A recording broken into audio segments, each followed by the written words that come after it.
अस्वाभाविक नहीं लग रहा मुझे। क्यों नहीं लग रहा है कि ये मानव का जो राजनीतिक विकास है अमेरिका के संविधान का, अमेरिका के संविधान में ये स्पष्ट रूप से कहा गया कि सब व्यक्ति अधिकारों और गरिमा की दृष्टि से समान और स्वतंत्र पैदा होते हैं।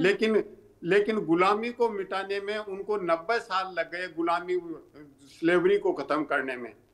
फिर ब्लैक व्हाइट का जो रेशियल कॉन्फ्लिक्ट था उसको खत्म करने में अगले 100 साल लग गए।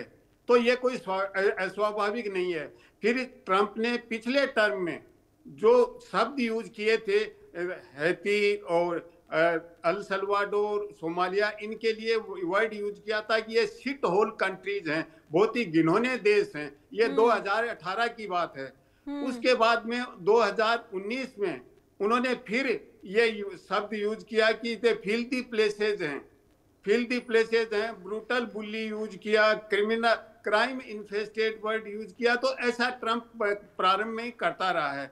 उसके बाद ममदानी को लेके ये कहा कि ये तो लेफ्ट लूनाटिक है, कम्युनिस्ट लेफ्ट लूनाटिक। जीतने के बाद उन्होंने व्हाइट हाउस बुला लिया, वो एक अलग बात है। न्यूयॉर्क के मेयर ममदानी की बात कर रहा हूं मैं।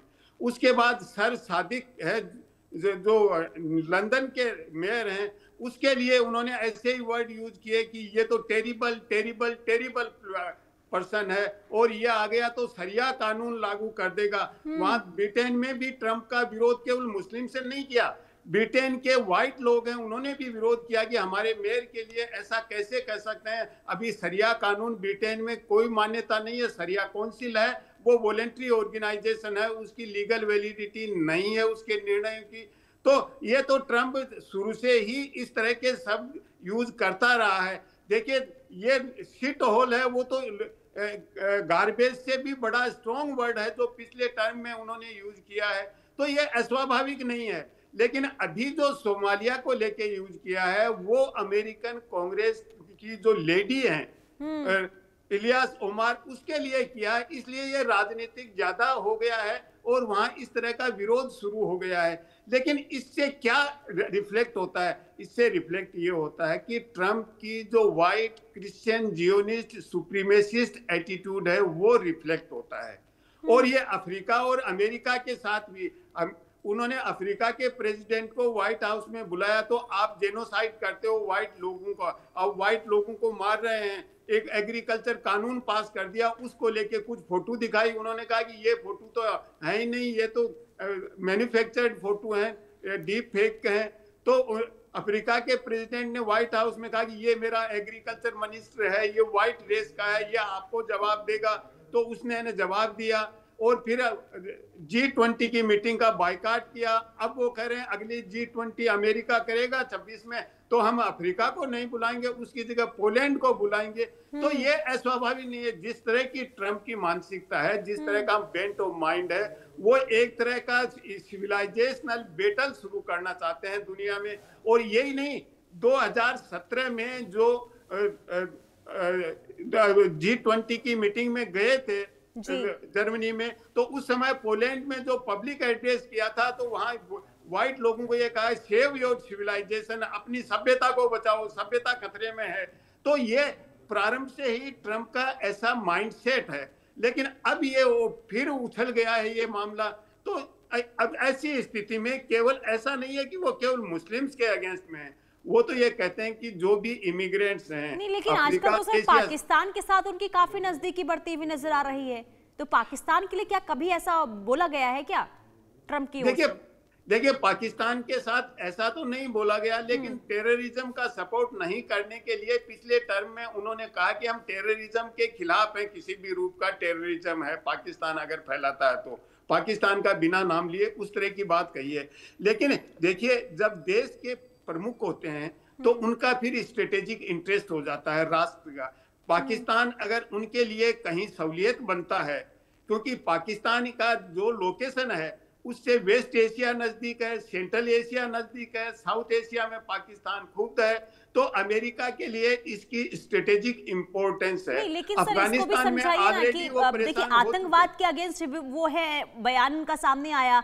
लेकिन बंद कमरे में मुनीर के साथ जो उनकी मुलाकात होती है, बातचीत होती है, तो ये क्या बताता है सर? देखिए, आतंकवाद को लेके उन्होंने पाकिस्तान की आलोचना नहीं की है। उन्होंने ये कहा कि हम आतंकवाद के खिलाफ हैं। अब आतंकवाद पे तो लोगों की, पूरी दुनिया की सहमति है ही नहीं। आतंकवाद को लेके भारत ने प्रोबेबली 1996 में जनरल असेंबली में, यूएन में प्रस्ताव रखा था कि कन्वेंशन ऑन इंटरनेशनल टेररिज्म, आज तक उस पर सहमति नहीं बनी है।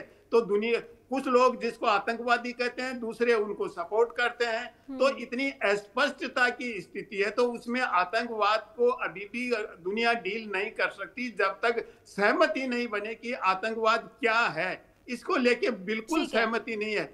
कुछ लोग कुछ देश आतंकवाद को सपोर्ट करते हैं, उनको दूसरों को अफेक्ट होता है, उसका विरोध शुरू कर देते हैं। ठीक है सर, मैं आपके पास आ रही हूँ। हमारे साथ मुस्लिम स्कॉलर उरूज खान भी जुड़ चुके हैं। बहुत स्वागत है आपका भी चर्चा में। उरूज खान साहब, अब डोनाल्ड ट्रंप ने जो स्टेटमेंट दिया संसद के अंदर, आपने भी सुना होगा, इस्माइलिया को लेकर जो उनका बयान सामने आया है, जो कचरा शब्द का इस्तेमाल किया गया, इस पर क्या कहेंगे सर आप? देखिए, उन्होंने एक तो ये पहले भी वो साउथ अफ्रीका पर अभी 3 दिन 4 दिन पहले टिप्पणी कर चुके हैं, और उसके बाद अभी सोमालिया के ऊपर जो उन्होंने ये चीज कही है, वो एक तरह का पर्सनल या काउंटर अटैक भी आप कह सकते हैं।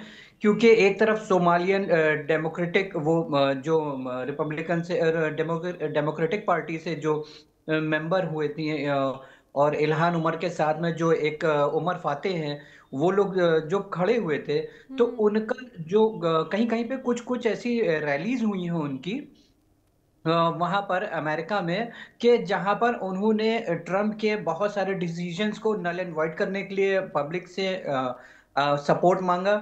और जो अफ्रीका के अगेंस्ट में थी या सोमालिया के अगेंस्ट में थी, ये सारी चीजों को देखते हुए भी उन्होंने जो स्टेटमेंट्स शुरुआत में दिए थे, वो ट्रम्प ने इस वक्त इनके सामने आने के ऊपर और उस चीज को पर्सनल अटैक एक तरह से किया था। दूसरी ये बात कहेंगे कि देखिए, ट्रम्प की अगर बात करते हैं तो जो प्रेसिडेंट डोनाल्ड जॉन ट्रम्प हैं, ये समय समय पर कुछ न कुछ, किसी न किसी के खिलाफ कभी न कभी टिप्पणी दिया करते हैं, और टिप्पणियों में इधर हाल में ही देखा गया है कि काफी तेजी आ चुकी है इनकी टिप्पणियों में। तो ये पहली दफा नहीं है कि जो सोमालियंस के लिए, या इन्होंने जो इनके सोमाली अमेरिकन जितने भी हैं उनके लिए इन्होंने टिप्पणी करी है। इससे पहले इन्होंने इंडियंस के लिए भी खिलाफ एक टिप्पणी करी थी, कि जहां पर इन्होंने ये बात कही थी कि कोलंबस, ये बात गलत कही जाती है कि कोलंबस निकला था अमेरिका के लिए और पहुंच गया इंडिया, और ये गलत चीज कही जाती है। तो इस तरह से इन्होंने बहुत सारी चीजों के लिए, फिर इन्होंने साउथ अफ्रीका के लिए इन्होंने हाल में ही किया, सारी बयानबाजियां करी। और उसके अलावा देखा जाए तो जब हाल में ही हमारे मुल्क पर पाकिस्तान ने जब हमला किया था, उस वक्त भी इन्होंने एक तरह से देखा जाए तो पाकिस्तान को सपोर्ट दिया था कहीं ना कहीं जाकर के, और बहुत बड़े हमदर्द बन रहे थे ये आसिम मुनीर के, जो कि खुद में अपने आप में एक तरह का टेररिस्ट है वो, है ना। तो देखिए, ये चीजें बहुत तेजी से एक तरह का ये प्रेसिडेंशियल शिप से हटकर एक बहुत बड़े डिप्लोमेट बन गए हैं ये इंटरनेशनल लेवल। मैं आपसे उरूज खान समझना चाहूंगी, अब ये जो दोहरा मापदंड देखने को मिल रहा है, पाकिस्तान को लेकर नरमी, और इसके बाद अलग अलग देशों को लेकर जो उनकी प्रतिक्रिया, जो बयान वो देते हैं, आखिर क्या स्ट्रैटेजी कोई समझ आ रही है? क्या हो सकता है इसके पीछे का उनका पूरा मकसद? देखिए, मकसद तो इनका जब कभी भी साफ नहीं होता है। अभी आपने ईरान और इजराइल वॉर में भी इनका मकसद आपने देखा होगा कि इन्होंने बयान कुछ और दिए थे, मौके पर इनकी इंटेलिजेंस ने जब चीजें इनके सामने बहुत सारी चीजें क्लैरिफाई करी, इन्होंने बयान 2 ही दिन के बाद बदल दिया, और फिर ईरान से ये जहां समझौते की बात कर रहे थे, वहीं इन्होंने मिसाइल दाग दी थी। फिर उसके बाद इन्होंने बंकर बस्टर्स बम दागे, वो बात अलग सी है। मगर जब बात इनकी टिप्पणियों की होती है और इनके प्लान की होती है, तो हम एक बार इनके जो हाल में बयान दिए गए हैं, जो 2018 में इन्होंने बयान दिए थे, जब ये बड़े लाइमलाइट में आ गए थे, और इनकी जो वाइफ हैं मेलेनिया ने इनके ऊपर एलिगेशन लगाया था, और फिर उसके बाद इनकी वाइफ साउथ अफ्रीका चली गई थी, वहां से एलिगेशन लगाया था इनके ऊपर एक्स्ट्रा मैरिटल अफेयर का, जो वहां पर अमेरिकन जो पोर्नोग्राफिक स्टार है, और उसके बाद ये वो खुद भी साउथ अफ्रीका चली गई थी। और जब वहां से लौटी हैं तो इन्होंने, इनकी वाइफ ने इनको पर काफी प्रेशर किया था, मेलेनिया ने, और ये भी चीजें उन्होंने कही थी कि हाँ बड़े उस पर काम करिए, बच्चों के वेलफेयर पे काम करना होगा। फिर उसके बाद इन्होंने देखा था कि मेलेनिया का काफी ज्यादा झुकाव अफ्रीकन कम्युनिटीज की तरफ ज्यादा हो गया था। तो इनके बयान उस वक्त भी बड़े पर्सनल हो गए थे 2018 में। 2021 में जब ये व्हाइट हाउस छोड़ रहे थे और प्रेसिडेंशियल शिप इनके हाथ से निकल चुकी थी और बाइडेन के हाथ में चली गई थी प्रेसिडेंशियल शिप, और इलेक्शन वो जीत गए थे और बड़ी लैंडस्लाइड विक्ट्री मिली थी, तब भी इन्होंने बड़ी कंट्रोवर्शियल स्टेटमेंट्स जाते जाते दिए थे ट्रंप ने। तो उस वक्त भी पाकिस्तान ने इनके फेवर में ही बयान करे थे उस वक्त भी। और बाद में जब आसिम मुनीर का पीरियड आता है तो आसिम मुनीर से ये इतनी ज्यादा दोस्ती दिखाना शुरू कर देते हैं और इंडिया को बिल्कुल एकदम सेकेंडरी रख देते हैं उठा करके, और जहां पर ये दिखाते हैं पहले कि इंडिया ही इनके लिए सब कुछ था, और बाद में ये इंडिया को दूसरी एकदम सेकेंडरी पोजीशन पर ला करके खड़ा करके देखना शुरू कर देते हैं। तो देखिए कहीं ना कहीं ये चीजें ये भी दर्शाती हैं कि जो प्रेसिडेंट डोनाल्ड ट्रंप है, इनका जो मानसिक संतुलन है ये भी कहीं ना कहीं बिगड़ा हुआ है। तो जब अगर मानसिक संतुलन बिगड़ा ना होता तो 2 दिन पहले जो बयान आपने दिया था और 2 दिन के बाद जब आपने एक्शन लिया है, तो वो एक्शन बिल्कुल आपके स्टेटमेंट के अगेंस्ट कैसे हो सकता है? वो इसलिए हो सकता है क्योंकि जो डिसीजन आपकी इंटेलिजेंस ने लिया था वो डिसीजन आपके डिसीजन से बिल्कुल डिफरेंट था। और हमेशा से ये बात चली आ रही है कि अमेरिका को प्रेसिडेंट्स नहीं चलाते हैं, ये चलाती हैं वहां की इंटेलिजेंस हमेशा। तो अमेरिका ने या वहां के जो भी प्रेसिडेंट्स हुए हों, जब जिसमें सबसे ज्यादा कंट्रोवर्शियल प्रेसिडेंट ये डोनाल्ड ट्रंप रहे हैं, और मौजूदा स्थिति में जो इन्होंने इस वक्त ये बात कही है कि सोमालिया के लोग कचरा हैं और सोमालियंस भी कचरा है, तो वो ये शायद भूल गए कि वो सोमालियंस को पासपोर्ट देने वाला और नेटिव वहां का बनाने वाला भी अमेरिका ही है। तो क्यों पहले ये चीज समझ में नहीं आई, या फिर ये निशाना साध रहे हैं कि जो पहले के प्रेसिडेंट्स ने जो चीजें डिसीजंस लिए हैं या इनडायरेक्ट वे में उन पर निशाना साध रहे हैं। ये इनडायरेक्ट वे में बैराक ओबामा पे ये निशाना साध रहे हैं, और इनडायरेक्ट वे में जो पिछले प्रेसिडेंशियल शिप्स हो चुके हैं, जो जा चुके हैं, उनके जो डिसीजंस हैं, ये इनडायरेक्ट वे में उन पर निशाना साधा जा रहा है। दूसरी बात करते हैं कि जब ये बात करते हैं इलीगल इमिग्रेंट्स की, तो एक तरफ ये मुस्लिम कम्युनिटीज को टारगेट करते हैं कहीं पर, और दूसरी तरफ ये पाकिस्तान को दिखाते हैं कि ये वहां पर सबसे ज्यादा उनके हितैषी हैं, और एक तरफ ये मोहम्मद बिन सलमान को सऊदी से वहां अमेरिका बुला करके और बहुत बड़ा इनको क्राउनशिप की तरह एक प्रेजेंट करा जाता है और उनको बहुत ही डिलीजेंटली लिया जाता है, हाथों हाथ लिया जाता है, और उसके बाद उनका बड़ा भारी इस्तकबाल किया जाता है वहां पर। और तीसरी तरफ आप अफ्रीका को उस तरह से आप डोमिनेट करने की कोशिश करते हैं वर्ड्स में। तो अफ्रीका के बारे में तो ये भी कहा गया था कि अभी कुछ ही वक्त पहले, यानी कि अभी 10 से 12 दिन हुए होंगे पहले, कि जब इंटेलिजेंस इनकी इनसे कोशिश में लगी हुई थी कि वापस अफ्रीका को हम अमेरिका के शक्ल में देना चाहते हैं। तो पहले भी तो आपकी पीस फोर्सेस वहां पर तैनात थी, पहले भी अफ्रीका का आपने फायदा उठाया था और अफ्रीकन लैंड्स का आपने फायदा उठाया था।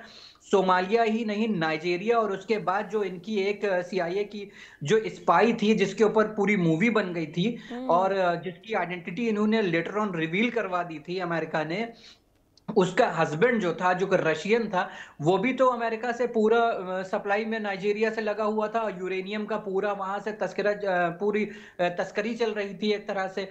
तो ये अफ्रीका में बहुत सारी चीजें ऐसी होती हैं कि जो पूरा एक तरह से कमांड इन चीफ अमेरिका बना हुआ है अफ्रीका का।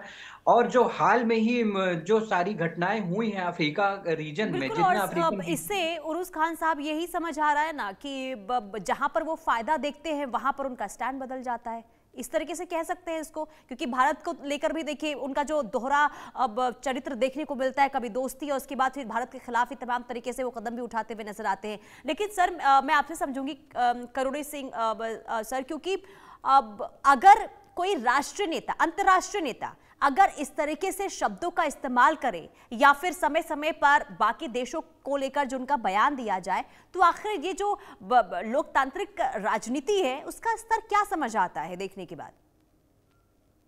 पुनीता, पर ट्रम्प का जिस तरह का व्यवहार है, जिस तरह के वर्ड यूज करते हैं, वो पूरी भी सामाजिक ज्ञान के खिलाफ ही हैं। उन्होंने आते ये कहा था कि जो DEI, डाइवर्सिटी, इक्विटी और इंक्लूसिविटी के सिद्धांत हैं, उनको मैं अमेरिकन सोसाइटी में एक्सपेरिमेंट नहीं करने दूंगा। उन्होंने कहा कि क्रिटिकल थ्योरी का सिद्धांत है, ये थ्योरी है, ये अमेरिकन समाज पे एक्सपेरिमेंट नहीं करने दूंगा। तो ट्रम्प टिपिकली एक रियल एस्टेट डीलर होता है, जिसका व्यवहार होता है अपने यहाँ भी हम देखते हैं रियल एस्टेट वाले किस तरह से डील करते हैं, किस तरह से वो ग्रीन पास्चर दिखाते हैं। तो जो आपने एक सवाल पूछा कि वो कुछ मुस्लिम कंट्रीज के साथ तो अच्छी दोस्ती है और कुछ को इस तरह से डेरोगेटरी, ये सिंपल इंटरेस्ट है। देखिए, एक चीज बिल्कुल स्पष्ट है कि ट्रम्प के जवाई जैरेड कुशनर और विटकोफ दोनों बिजनेस पार्टनर हैं। पूरे इजराइल वाले मामले में, जो गाजा का मामला है जहां उसको रिवराइन बनाना है, उसमें पूरी पीस प्रोसेस में वो इन्वॉल्व हैं।